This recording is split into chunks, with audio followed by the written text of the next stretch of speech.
Ayo Pak, insya Allah Pak, gitu. Al-Baqarah Pak, Al-Baqarah Pak, Al-Kahfi, Al-Kahfi. Enggak lah. Yang baca Quran berhenti dulu. Kemudian digantikan dengan kita mentalkin. Antum agak kesana dikit. Masya Allah ya.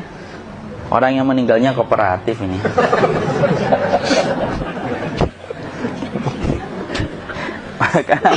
maka agak kesini ya. Maka disunahkan kita untuk mentalkinnya. Nanti ketika mentalkin jangan terlalu sering, jangan terlalu membebani. Jangan terlalu sering itu la ilaha illallah, la ilaha illallah. Tidak gitulah. Berat nanti dia ngerasakan. Di situ Imam Qurtubi juga menyampaikan, jangan terlalu sering karena itu memberatkan dadanya.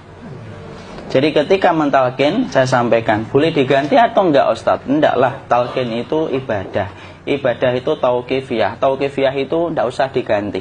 Karena Rasulullah mengatakan, lakinu ala mautakum la ilaha illallah. Talkin orang yang meninggal di antara kalian dengan la ilaha illallah. Enggak usah diganti Allah Ustadz yang lebih singkat, lebih pendek. Enggak usah. Subhanallah Ustadz, enggak usah. Kenapa? Karena talqin sudah ditetapkan ucapannya oleh Nabi, begitulah kita mencontohnya. Jadi tidak usah diganti. Cara mentalqin, jadi kalau keadaan sudah tenang, tolong kalau sudah sakaratul maut jangan ditinggalkan. Karena sesungguhnya pertempuran setan itu pada detik-detik kematian semacam ini. Dan betul-betul berusaha untuk menjadikan dia murtad. Nanti makanya di situ di buku nanti dibahas kan, pertempuran setan itu sampai detik-detik orang mau mati itu sudah ayo kufur, murtad aja tuh, kamu sakit kan? Nah, itu kayak gitu. Makanya jangan ditinggal. Capek gitu kok nggak meninggal gitu ya. Udah gantian mas. Dan jangan kemudian meninggalkannya. Mangkat dulu gitu. Tidaklah, janganlah. Terus ditampingi terus. Kalau bisa ya sudahlah, berikan waktunya kita untuk sementara waktu itu betul-betul berkhidmah kepada orang yang kita cintai terakhir kalinya. Cara kita kemudian mentalkin adalah, yaitu adalah di sebelah kanannya la ilaha illallah. Biarkan dia mencerna dulu, tidak usah buru-buru kemudian kita langsung nimpali lagi. Dia mencerna dulu sembari kita doakan, peluk, ya Allah dimudahkan gitu. Kalau ada orang yang bisa ngucapin la ilaha illallah, itu siapa yang memberikan itu Ustaz? Yang memberikan kekuatan Allah Pak. Karena ngomong aduh aja sudah tidak mampu. Makanya Allah berfirman dalam surat Ibrahim, yusabbitullahu alladhina amanu bil qawli tsabit fil hayatid dunya wa fil akhirah. Allah teguhkan perkataan orang yang beriman dalam kehidupan dunia dan akhirat. Dunia itu ya ketika menjelang kematiannya. Makanya dia bisa ngomong la ilaha illallah. Sebenarnya ngomong aduh aja udah gak mampu. Kalau bisa ngomong, dia pasti ngomong aduhnya dulu. Tapi Allah yang menggerakkan. Ngomong la ilaha illallah. Makanya mangkana akhiru kalamihi la ilaha illallah dakhalal jannah. Barang siapa akhir kalamnya itu adalah la ilaha illallah, pasti masuk surga. Makanya kita lagi la ilaha illallah. Dah. Cerna dulu. Enggak usah minta diburu-buru ya. Enggak usah gini. Ayo la ilaha illallah. Ayo.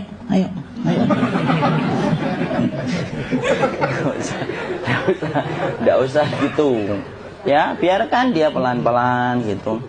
Ayo tapak, ya Allah capek saya Pak. Enggak usah gitu. Ya ucapkan la ilaha illallah. Kemudian dia mencerna. Lalu kalau dia sudah mengatakan, untuk mengatakan la ilaha illallah. Nah, kalau sudah mengatakan la ilaha illallah, berarti sudah. Enggak usah ditalkin lagi, enggak usah. Belum meninggal juga Ustaz? Enggak apa-apa, biarin aja. Dia di situ aja. Kecuali dia ngomong lagi dan enggak usah diajak ngomong alhamdulillah ya Pak, ya Allah gitu. Terus dia jawab alhamdulillah. Itu berarti ucapan terakhirnya alhamdulillah. Atau ketika habis ditalkin la ilaha illallah, dia ngelihat air. Nah, itu berarti ucapan terakhirnya air. Talkin lagi. Nggak usah marah. Aduh Pak minta air. Mau minta air nanti aja dikubur gitu loh. Jangan gitu. Biarin aja. Jangan kemudian setelah la ilaha illallah, la ilaha illallah, terus ayo tutup, awas ya ngomong lagi ya. Nggak usah gitu juga. Maka kemudian setelah la ilaha illallah sudah. Nggak usah diajak ngomong gitu. Terus kemudian tidak usah ada anaknya perempuan, ya Allah Pak, sudah bisa ngomong la ilaha illallah, usah gitu. cukup dalam hati alhamdulillah gitu. Diam kita dengerin gitu. Disitulah nanti biasanya detik-detik dia terakhir. Dia nanti ngeliat di sini Pak, prosesnya itu nanti kaki langsung sebagian jempol dingin dia. Kaki, telapak kakinya langsung kalau kita ginikan dingin kayak kaki yang kena AC langsung. Kemudian dia langsung ningkup gini, dikit dia, mulai kaku dia. Atau kalau enggak, gini dia. Langsung kayak jatuh, kayak kepala nanti yang paling terakhir. Kepala itu pasti ada gerakannya Pak, ini meninggal itu. Pasti gitu. Pasti gitu. Karena apa? Sudah tidak ada beban ruh yang menahannya. Ya, cabut ya, set pelan, maka kemudian malaikat itu, tapi tetap sakit lah, walaupun dikatakan ringan, tetap sakit. Maka kemudian sakit gitu, ngelewatin sini, jantung kemudian sudah tidak berfungsi, kemudian ginjal Pak, ngelewatin ginjal tidak berfungsi. Bapak bayangkan kan, kalau yang pernah sakit batu ginjal Pak, sepakat nggak kalau kita batu ginjal itu sakitnya luar biasa Pak? Itu baru titik batu kecil di ginjal. Kita bisa bayangkan tiba-tiba ginjal tidak berfungsi. Sakitnya kayak apa Pak? Tiba-tiba ginjal tidak berfungsi, pankreas naik, kemudian tek jantung. Jantung ini dia masih hidup dia, di sininya masih hidup walaupun jantungnya sudah berhenti. Naik, kemudian mata dia ngelewatin mata. Organ tubuh yang paling setia sama ruh itu mata. Maka kemudian mata dia ngelihat dia, ngelihat keluarnya, naik dia. Ya, dilihat ini sama dia. Makanya Rasulullah mengatakan innar ruha idza qubida tabi'ahul basar. Ruh itu kalau dicabut, mata itu ngikutin kemana perjalanan ruh itu. Makanya ada yang meninggalnya gini. Ya, itu bukan tanda su'ul khatimah. Itu tanda fitrahnya mata ngikutin ruh. Atau kemudian bukanya sedikit. Ada yang kayak senyum Pak. Ada yang kesenian keringetan, nah itu tanda husnul khotimah. Ada yang senyum.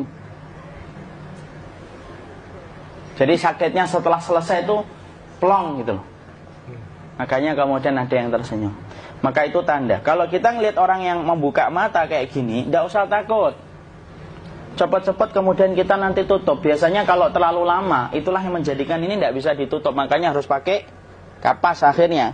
Karena apa? Karena pas meninggal nggak langsung ditutup. Biasanya karena perawat takut, dokternya juga nggak tahu itu, dibiarin itu. Makanya ada beberapa mata yang ditutup pakai tensoplas kan. Sebenarnya kalau langsung bisa nutup dia, fitrahnya nutup mata itu.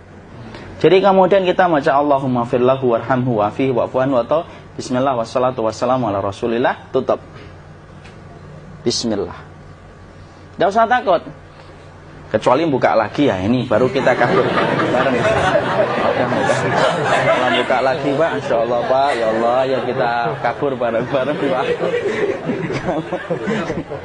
Diusap Pak, diusap gini. Enggak disenggol gini enggak. Begini kan, sudah meninggal dunia.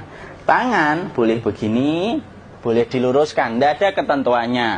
Boleh gini, boleh kemudian lurus. Tidak usah disalahin kalau ada yang lurus. Lu itu tangannya gimana sih? Posisikan kayak sholat. Tidak ada perintah kayak gitu. Jadi kemudian dikondisikan saja. Terus maka kemudian dipijit-pijit, akiknya dikeluarin, kemudian jamnya dilepas, gigi palsunya dilepas kalau ada, ya. Kemudian apa setelah itu? Coba buku.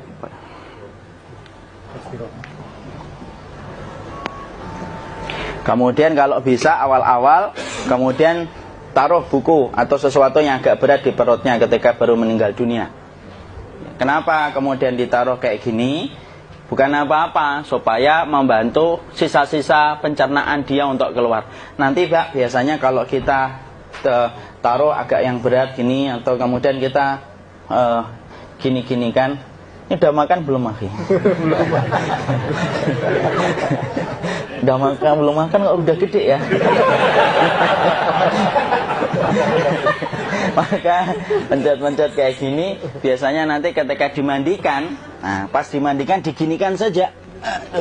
Nah ini dia sudah keluar di belakang, dia gini, terus nanti keluar dia. Nah ini keluar langsung di belakangnya. Dan memperlakukan orang kalau sudah meninggal dunia itu yang lembut gitu, Kenapa? Inna kasra admil mayyiti ka kasri admil hayyi. Mematahkan tulangnya ketika orang sudah meninggal dunia itu lebih dia rasakan sakit ketika mati daripada ketika masih hidup. Tuh, Islam itu sampai sama orang mukmin itu kalau sudah meninggal aja sampai selembut itu. Kok hidup kasar itu kebangetan dia jadi orang itu. Mau sampai orang mati itu kemudian disuruh yang lembut. Kalau ada aib disuruh nutup, tidak boleh diceritain. Misalkan di belakangnya beliau ini ada tompel, gagah-gagah tompelnya gede gitu. Tidak boleh cerita, Masya Allah loh. Sampai segitunya sunnah itu ngajarin kita untuk nutup aib. Kalau ada orang belajar sunnah sukanya buka aib, nyari-nyari kesalahan orang. Sunnah yang mana dia pelajari itu, saya bingung. Makanya kemudian gini, setelah selesai maka kemudian tutup dengan kain. Maaf ya, Ki. Ya. Nanti kalau nggak kuat napas ngomong ya. Maka ditutup kayak gini, ditempatkan kemudian jangan di tanah tapi di atas dipan. Karena apa? Syekh Abu Malik Kamal Said Salim dalam Sahih Fikih Sunnah menyampaikan supaya tidak cepat busuk. Dia taruh di atas, kemudian ditutup pakai kain apa saja. Ya, sembari nanti kita mempersiapkan tempat mandinya, tempat kafannya dan yang lain sebagainya. Maka kemudian kalau ada yang datang boleh dibuka. Kemudian kita menciumnya, mencium ininya apa? Kemudian keningnya. Kemudian kita berdoa, nutup lagi kayak Rasulullah ditutup, kemudian yang datang terakhir itu salah satunya Abu Bakar. Dibuka kemudian beliau, ya Allah ya Rasulullah, engkau adalah orang yang percaya hidup dan matimu, dan tidak mungkin Allah itu mematikan engkau 2 kali ya Rasulullah. Maka kemudian ditutup kembali. Saat itu para sahabat dalam keadaan mendung semuanya. Maka disitulah kita lakukan kayak gini. Ditutup gini Ustaz ya. Kasihan tidak bisa nafas, insya Allah tidak butuh nafas lagi. Jadi kemudian kita semacam ini kita persiapkan apa yang bisa kita lakukan. Nah itulah proses kematian dari sakit, sakaratul maut sampai kematian.